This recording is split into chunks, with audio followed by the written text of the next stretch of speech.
Глава 23. Использование победоносного оружия. Солдата не посылают в бой, пока он не изучит свое оружие. Если солдат не знает мощь и дальнобойность своего оружия, он не сможет отслеживать и поражать врага. Пока христианин не видит силу своей власти, он не может эффективно ее использовать. Христианин обязан знать, что и когда делать, чтобы достичь победы. Иисус Христос вооружил своих последователей всем необходимым для власти на этой земле. Однако зона боевых действий находится в царстве духов. Потому что наша брань не против крови и плоти, но против начальств, против властей, против мироправителей тьмы века сего, против духов злобы поднебесных. Ефесянам 6 глава 12 стих. В переводе Веймауса записано, что мы воюем с деспотизмом, империями, силами, которые правят царством тьмы, духами зла, ополчившимися против нас в битве за небеса.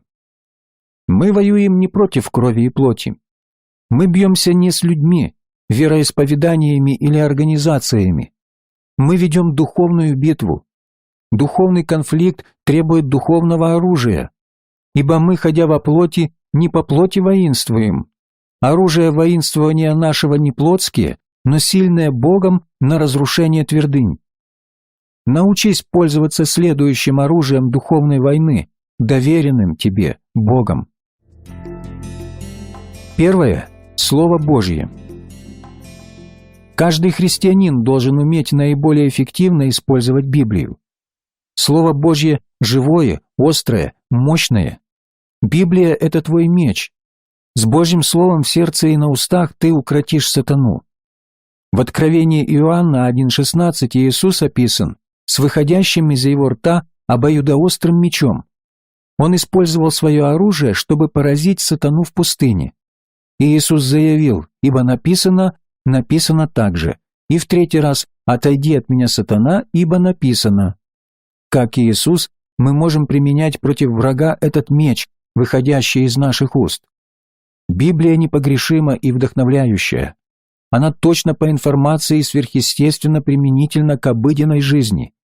Но Слово Божье должно изучаться, чтобы стать оружием в нашей жизни. Когда я ездил по Франции с проповедями, очень красивая француженка подошла ко мне и сказала: «Я хочу, чтобы вы знали, я уже спасена».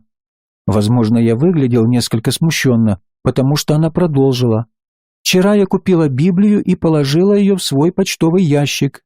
«В почтовый ящик?» – удивился я. Она пояснила: «Дьявол, чтобы добраться до меня, должен пролезть через почтовый ящик, а в нем Библия, поэтому дьявол не может навредить мне». Я ответил: «Присядьте и выслушайте пару слов о Библии. Библия – не волшебный амулет. Слово Божье надо читать и изучать, чтобы оно стало действенным в вашей жизни. Его надо принять всем своим сердцем. Слово Божье обретает силу внутри верующего, а не в почтовом ящике». В моей личной жизни Библия была компасом, выводящим из любого кризиса. Когда Бог хочет, чтобы я изменил курс, Он дает мне знать об этом через Слово. Библия для меня – источник правды. Когда я хочу узнать правильность чего-либо, я смотрю, что говорит об этом Библия. Ты можешь стать могучим воином Господа, поместив Слово на передний план в своей жизни. Если ты ежедневно будешь питать свой дух Словом Божьим, ты вырастешь духовно. Твой дух сильный, с прочным фундаментом, станет хозяином твоего существа. Лучше позволить своему внутреннему «я» управлять разумом, волей, эмоциями и плотью, чем подчиняться другим людям. Ты познаешь своего Бога и совершаешь подвиги во имя Его. Далее. Имя Иисуса. Иисус дал церкви свое имя. Имя Иисуса выше любого имени. Перед этим именем должны склоняться существа на небесах, на земле и под землей. Это имя есть власть. Перед тем, как Иисус был распят, Он говорил своим ученикам, что близок день, когда Он доверит им пользоваться своим великим именем. они будут употреблять его в своих молитвах. И Иисус наказал своим ученикам совершать работу, которую Он делал, и даже более великую работу, потому что Он уходит к своему Отцу. И добавил: «И если чего попросите у Отца во имя Мое, то сделаю, да прославится Отец в Сыне. Если чего попросите во имя Мое, Я то сделаю». Иоанна, 14 глава, 13-14 стих. После того, как Он умер, был погребен и воскрес, и перед тем, как воссел по правую руку от Отца Своего, Иисус сказал Своим ученикам: «Идите, научите все народы». В Евангелии от Марка говорится о знамениях, которые будут являться верующим при выполнении наказов Иисуса. Давайте прочитаем 16 глава, 17-18 стих. «Уверовавших же будут сопровождать сии знамения. Именем Моим будут изгонять бесов, будут говорить новыми языками, будут брать змей, и если что смертоносное выпьют, не повредит им. Возложат руки на больных, и они будут здоровы». Это и есть власть, и все это Его именем. Каждый рыцарь креста, идущий от победы к победе, знает, как обращаться с этим могучим оружием. Далее – вера. Без динамичной веры, рожденной в сердце при обращении и питаемой Словом Божьим, верующий не может победить в схватке с демоническими силами. Когда Иисус после чудесного преображения спустился с горы, то узнал, что его ученики не смогли изгнать дьявола из одного лунатика. Его первой реакцией на это сообщение было: «О, род неверный и развращенный!» Дьявол, конечно, удалился по приказу Иисуса. Ученики спросили его: «Почему мы не могли изгнать его?» И он ответил: «По неверию вашему. Ибо истинно говорю вам, если вы будете иметь веру с горчичное зерно и скажете горе сей: перейди отсюда туда, и она перейдет, и ничего не будет невозможного для вас». Когда человек находится под воздействием искушений, болезней или дьявола, его вера должна постоянно быть в напряжении. Он должен иметь веру, чтобы распорядиться Божьей силой. Когда Бог сообщил Аврааму, что намерен разрушить Содом и Гоморру, Авраам пытался его отговорить. Он остановился перед Господом и сказал: «Неужели ты погубишь праведного с нечестивым? Может быть, в этом городе есть 50 праведников.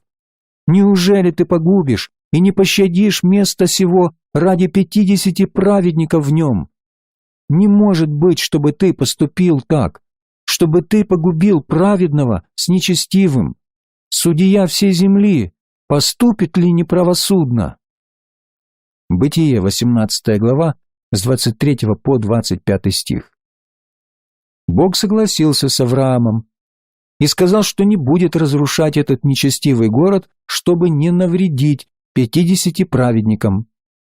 Тогда Авраам сократил их количество до 45, затем до 40, до 30, до 20 и, наконец, до 10. И каждый раз Господь соглашался с Авраамом. Настоящая сила веры не может быть использована человеком до конца.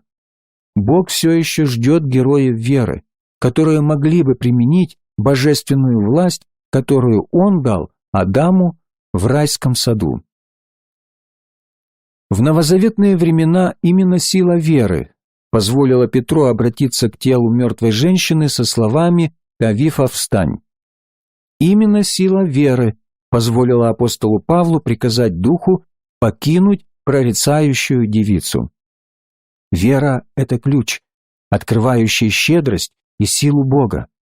Вера угодна Богу, а без веры угодить Богу невозможно. Веру можно назвать глазом, который видит невидимое, ухом, которое слышит неслышимое, рукой, осязающей неосязаемое, и силой, творящей невозможное. Иисус сказал: «Если сколько-нибудь можешь веровать, Все возможно верующему. Вера действует через произносимое слово. Говорение и верование шагают рядом, как объяснил Иисус. «Ибо истинно говорю вам, если кто скажет горе этой, поднимись и ввергнись в море, и не усомнится в сердце своем, но поверит, что сбудется по словам его, будет ему, что не скажет». Марка, 11 глава, 23 стих. Вера – это действие. Мартин Лютер дал ей такое определение. Это деятельная, энергичная, живая реальность, которая не спрашивает, что ей делать, потому что прежде чем такой вопрос возникает, ты уже делаешь. Это и есть вера. Давид верил, что Голиаф может быть повержен, и потому пустил камень ему в голову. Вера действует. Вера – это образ жизни, хождение с Богом. Великие чудеса, характеризовавшие служение Смита Вигглсворта, были вызваны именно хождением с Богом. Он общался с Богом так часто и так долго, что Господь легко понимал его вопросы. Многие следуют настолько далеко от Бога, что он вряд ли слышит, что те говорят. Но человек власти пойдет рядом с Богом и будет жить по законам веры. Живая вера, жизнь Бога будет истекать из самых глубин души. Как обрести веру? Правило простое.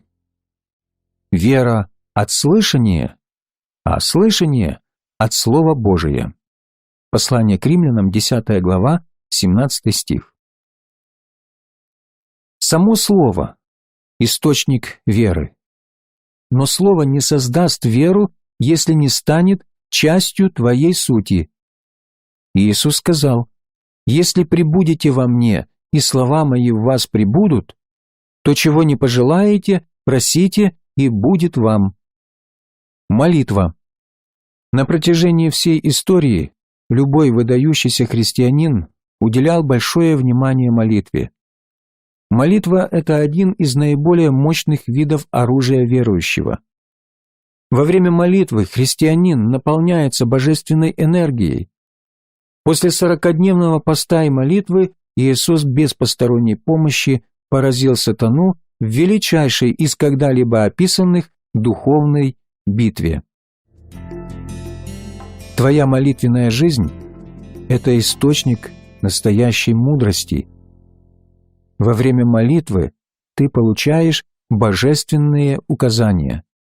Чтобы обладать большой силой, ты должен постоянно обращаться к Господу и получать от Него инструкции.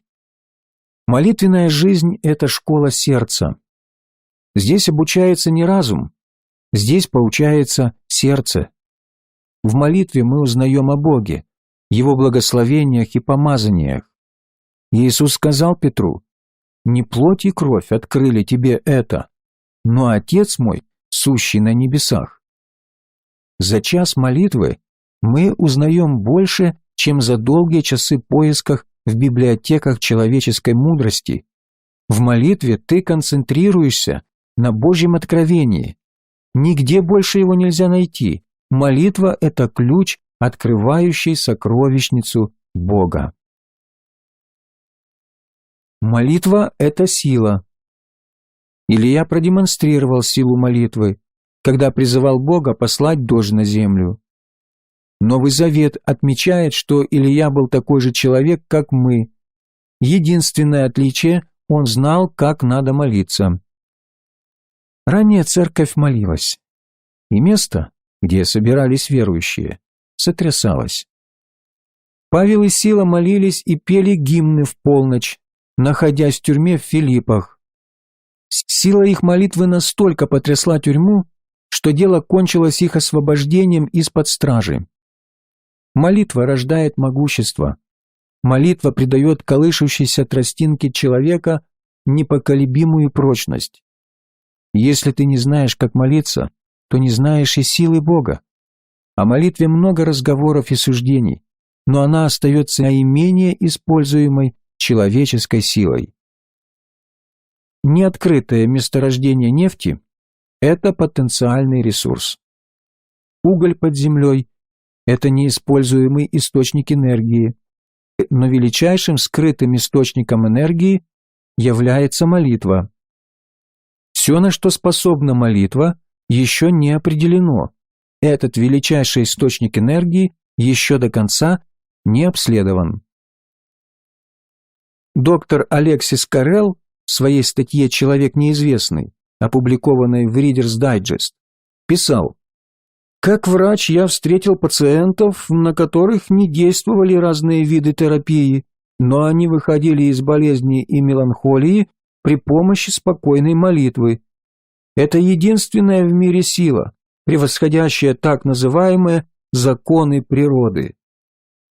В личном общении с Творцом ты сможешь делать вещи, недоступные ранее тебе. Молись всегда, и ты получишь власть в своей жизни. Продолжительное общение с Господом гарантирует победу». Следующий момент – это действие. Власть – это действие, а не идея. Бог не наделяет энергией пассивных. Иисус сказал: «Верующий в Меня, дела, которые творю Я, и Он сотворит». На протяжении всей истории тот, кто обладал божественной силой, был человеком действия. Бог сказал Моисею простереть руку с жезлом, и воды Красного моря разошлись, дав дорогу сынам Израилевым. И Иисус сказал сухорукому: «Протяни руку твою». И Иисус сделал все остальное. Сухая рука ожила и стала подобна другим.